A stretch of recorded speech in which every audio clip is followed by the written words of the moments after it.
দাঁড়ান, তালের সিজনটা শেষ না হতে হতেই এই তালের মালপোয়াটা একবার বানিয়ে দেখুন, দারুণ লাগবে, কথা দিলাম। সবার প্রথমে আমি একটি বলে 2 কাপ ময়দা আর 1 কাপ মতো সুজি নিয়ে নিলাম। তারপর তাতে দিলাম 1 চিমটে মতো নুন আর পরিমাণ মতো একটু চিনি। তারপর তাতে 1 কাপ মতো তালের কাই দিয়ে দিলাম। দিয়ে একটু একটু করে ঈষৎ উষ্ণ গরম জল দিয়ে একটা ব্যাটার আমি করে নিলাম। ব্যাটারটা যেন খুব বেশি পাতলাও না হয়, আবার খুব বেশি মোটাও না হয়। তারপর একটু পরিমাণ মতো মৌরি দিয়ে তাতে সব কিছুকে মিশিয়ে নিয়ে খুব ভালো করে ফেটিয়ে নিলাম।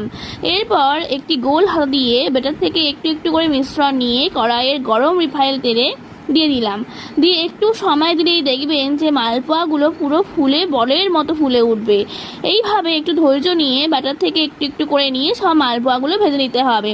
দেখুন আমার মালপোয়া রেডি। আপনারা চাইলে এরপর চিনি শিরাতেও ডোবাতে পারেন মালপোয়াগুলো, কিন্তু আমরা খুব একটা বেশি চিনি খাই না বলে তাই এটা অ্যাভয়েড করলাম। আর ভিডিওটা ভালো লাগলে লাইক আর সাবস্ক্রাইব করতে ভুলবেন না কিন্তু।